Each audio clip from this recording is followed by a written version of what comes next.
बिस्मिल्लाहिर्रहमानिर्रहीम।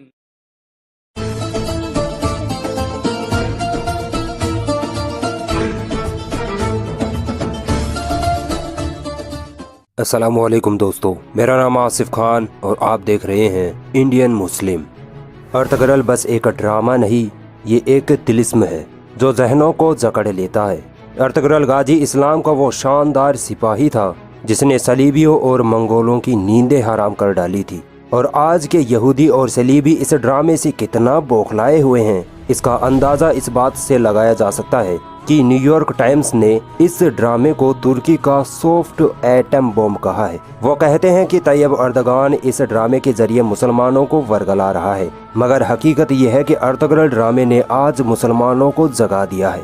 अर्तगरल गाजी जैसे जाबाज सिपाही को देखकर आज का मुसलमान अपने सुनहरे माजी को देख पा रहा है। कौन था ये अर्तगरल गाजी? आखिर इसकी इतनी चर्चा क्यों हो रही है?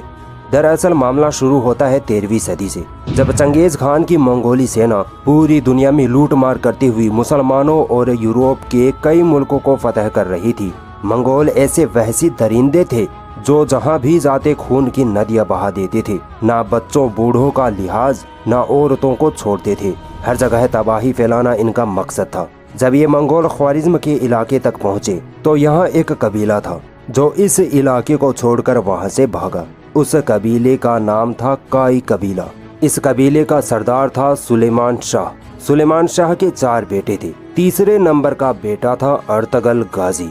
और ये ड्रामा या सीरीज इसी जाबाज हस्ती पर बना है। सल्जूकी सल्तनत की शहजादी हलीमा सुल्तान और उसके भाई और बाप को ईसाइयों ने कैद कर लिया था। जंगल के रास्ते से जब ईसाई इनको महल ले जा रहे थे तब ये लोग अर्तगरल गाजी के हत्थे चढ़ गए। अर्तगरल ने शहजादी हलीमा और उसके बाप और भाई को ईसाइयों से छुड़वा लिया। बस यहीं से शुरुआत होती है इस जाबाज दिलेर हीरो अर्तगरल गाजी की। इस घटना के बाद काई कबीले पर ईसाइयों की तरफ से तरह तरह की परेशानियां आने लगी, मगर अर्तगरल गाजी ने बड़ी दिलेरी से हर परेशानी को दूर कर डाला। अर्तगरल गाजी का दिलेरी वाला काम था ईसाइयों के उस किले को फतह करना जहां से मुसलमानों के खिलाफ साजिशें तैयार होती थी। इन ईसाइयों को उस वक्त नाइट टेम्पलर्स कहा जाता था। इस किले में बड़े बड़े ईसाई पादरी मिलकर मुसलमानों के खिलाफ एक आलमी जंग की साजिश रच रहे थे, मगर अर्तगरल गाजी की बहादुरी ने इनके नापाक इरादों पर पानी फेर दिया। जब अर्तगरल ने इस किले को फतह किया तो पूरी मुस्लिम और गैर मुस्लिम सल्तनतों में अर्तगरल की दिलेरी और बहादुरी का डंका बजने लगा। यहाँ से अर्तगरल नाम का एक ऐसा तूफान उठा कि दुश्मनाने इस्लाम इस तूफान में उड़ते चले गए। दरअसल बात यह है कि इस ड्रामे के जरिए मुसलमानों की बुज़दिली और एहसास कमतरी को ख़त्म किया जा रहा है। इन्हें अपनी तहजीब पर फख्र करना सिखाया जा रहा है। इस वक्त ये ड्रामा 150 देशों में तर्जुमे के साथ साया किया जा चुका है। मेरी नज़र में ये ड्रामा इस्लामी इनकलाब का एक अजीम दाई है और मुस्लिम नौजवानों को ये ड्रामा ज़रूर देखना चाहिए। डेली मोशन पर आपको पहला सीज़न उर्दू में मिल जाएगा जिसके 75 एपिसोड हैं। बाकी अब पाकिस्तान के PTV ने सिरे से इस ड्रामे की उर्दू डबिंग शुरू कर दी है। यूट्यूब पर आपको मिल जाएगी। एक बार दरियाए फरात को पार करते हुए काई कबीले के सरदार सुलेमान शाह दरिया में डूबकर इंतकाल कर गए। इसके बाद कबीले वालों ने अर्तगरल गाजी को अपना सरदार चुन लिया, क्योंकि अर्तगरल गाजी जैसा ज़हीन बहादुर निडर इंसान कबीले में और कोई न था। अर्तगरल की सरदारी में काई कबीले ने तुर्की के अनातोलिया की तरफ रुख किया। अर्तगरल के 2 भाई इससे अलग हो गए, जबकि अर्तगरल अपने छोटे भाई के साथ सफर पर निकल पड़ा। बीच सफर में अर्तगरल ने देखा कि 2 सेनाएं जंग कर रही हैं। एक सेना बड़ी कमजोर और जंग हारने की कगार पर आ पहुंची थी, तो अर्तगरल ने हारती हुई सेना का साथ दिया। ये जंग थी सल्जूकी सल्तनत और मंगोलों के बीच, मगर ये बात अर्तगरल को नहीं पता थी। मंगोलों की फौज अलाउद्दीन की सल्जूकी फौज को शिकस्त देने ही वाली थी कि अचानक अर्तगरल अपने 404 बहादुर फौजियों के साथ सल्जूकी फौज में मिल गए और मंगोलों को इस कदर मारा कि मंगोल अपने ही लोगों की लाशें मैदान में छोड़कर भाग गए। अलाउद्दीन कुछ देर पहले मंगोलों के हाथों अपनी शिकस्त यकीनी समझ रहा था, मगर अर्तगरल की मदद से इतना खुश हुआ कि अर्तगरल को शहर अंगोरा या अंकारा के करीब जागीर अता कर दी। अर्तगरल एक बेमिसाल और समझदार सरदार था जिसकी समझदारी दुनिया के कोने कोने में फैल गई थी। दुश्मनाने इस्लाम इनकी जहानत के साथ बहादुरी को देखकर हर वक्त परेशान रहते थे। मुसलमानों की सल्जूकी सल्तनत इस वक्त बहुत कमजोर हो चुकी थी। एक तरफ रूमी फौज, दूसरी तरफ खूंखार मंगोल, इन दोनों के बीच सल्जूकी सल्तनत पीछे चली जा रही थी। अनकरीब था कि यह सल्तनत खत्म हो जाती, मगर जिस दिन अर्तुगरुल गाजी इस सल्तनत में आए उसी दिन से ये सल्तनत परवान चढ़ने लगी। अर्तुगरुल गाजी अपनी निडर सिपाह सालारी से रोमियों और मंगोलों को लगातार शिकस्त देता चला गया और अपनी सल्तनत को बढ़ाता चला गया। इस वक्त कोई ऐसा बादशाह न था जो अर्तुगरुल गाजी से टक्कर ले सके, और एक वक्त ऐसा आया जब अर्तुगरुल गाजी अपनी वफात से पहले बहुत ताकतवर हो चुका था।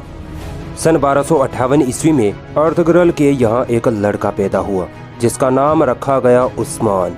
यह वही उस्मान था जिसके नाम पर तुर्की की सल्तनत को सल्तनत उस्मानिया कहा गया। उस्मान भी अपने बाप अर्तुगरुल की तरह जहीन, बहादुर और निडर था। 1288 ईस्वी में अर्तुगरुल ने वफात पाई। उसके बाद सन 1299 ईस्वी में अर्तुगरुल का बेटा उस्मान अपने बाप की गद्दी पर बैठा। उस्मान में एक तरफ दीनदारी और दूसरी तरफ बहादुरी बहुत ज्यादा थी। उस्मान इस कदर अपनी ताकत को बढ़ाता गया कि कुछ ही सालों में 3 बर्रे आजमों में सल्तनत उस्मानिया का परचम लहरा गया। उस वक्त सल्तनत उस्मानिया में 40 देश आते थे और ये सल्तनत 1923 तक जमी रही। कई सुल्तान आए जिन्होंने इस सल्तनत को कायम रखा, मगर 600 साल बाद फिर ये सल्तनत उस्मानिया बुराइयों और कमजोरियों का शिकार होने लगी। 1923 में इस सल्तनत को एकदम से खत्म कर दिया गया। जब पहला विश्व युद्ध हुआ तब दुनिया 2 हिस्सों में बंट गई। एक तरफ कुछ देश बर्तानिया के साथ आ गए जिनमें अमेरिका, रूस, फ्रांस आदि थे, और दूसरी तरफ तुर्की के साथ जर्मनी और कुछ देश थे। मगर फिर तुर्की का उस वक्त का जो सुल्तान था वयुद्दीन, उसको साजिश के तहत देश से निकाल दिया गया। अमेरिका, रूस, बर्तानिया ने जबरदस्ती तुर्की के सुल्तान को घेर कर एक समझौता किया कि अगर अपनी सल्तनत को हमसे बचाना चाहते हो तो हमारी शर्तें माननी पड़ेंगी। और वो शर्तें थी ये 100 साल का समझौता जिसे कहते हैं समझौता लोजान। इस समझौते की शर्तें थी कि तुर्की का सुल्तान इस्तीफा दे, इसकी सारी संपत्ति जब्त कर ली जाएगी, खिलाफत वापस से कायम करने पर पाबंदी लगा दी गई, और सबसे बड़ी और घातक शर्त तो ये थी कि अब 100 साल तक तुर्की अपनी ही जमीन से तेल पेट्रोल नहीं निकाल सकेगा। तुर्की को तेल या पेट्रोल दूसरे देशों से ही खरीदना पड़ेगा। और तुर्की की बंदरगाह बॉस्फोरस पर भी पाबंदी लगा दी गई, जो कि एशिया को यूरोप से कम तरीन फासले से मिलाती है। इसे आलमी मलकियत करार दे दिया गया, यानी अब कोई भी देश का जहाज इस बंदरगाह से गुजर सकता है और तुर्की किसी से भी कोई टैक्स नहीं ले पाएगा, मानो तुर्की को बांधकर 100 साल के लिए किसी कोने में फेंक दिया गया हो। अमेरिका ने अपने एक गुलाम मुस्तफ़ा कमाल अतातुर्क को तुर्की का बादशाह बना दिया, जिसने तुर्की को एक सेकुलर देश घोषित कर दिया, जिसकी वजह से हर तरफ बेहयाई, शराब नोशी और मगरिबी कल्चर आम होने लगा। मगर अब 2023 में यह समझौता खत्म होने वाला है, और जब यह समझौता खत्म होगा तब तुर्की पहले जैसा नहीं रहेगा। तुर्की एक ऐसा देश बनेगा जो अमेरिका और इजराइल जैसे देशों की आंखों में आंखें डालकर मुंह तोड़ जवाब देगा। अल्लाह ने तुर्की को रजब तैयब अर्दगान जैसा उम्मत मुस्लिमा का दर्द रखने वाला लीडर दिया है, जिसने अपनी समझदारी और न्याय के चलते एक बार फिर सेक्युलर तुर्की को इस्लामी तुर्की की जानिब गामजन कर दिया है। और इसी वजह से आज अमेरिका, इजराइल जैसे देश तुर्की को बर्बाद करने की हर साजिश कर रहे हैं। ये देश अर्तुगरुल गाजी ड्रामे को बंद कराने की हर वो साजिश कर रहे हैं जिससे कि ये ड्रामा बंद हो जाए और मुसलमान सोया का सोया रह जाए। मगर अब देर हो चुकी है, मुसलमान जाग चुका है। अब मुसलमानों को डराया नहीं जा सकता, अब मुसलमानों को दबाया नहीं जा सकता। अर्तुगरुल गाजी जैसी शख्सियत तारीख में बहुत कम देखने को मिलती है। हर मुसलमान को चाहिए कि अपने आप को दीन इस्लाम के हवाले कर दे और अर्तुगरुल गाजी जैसा बनने की ठान ले।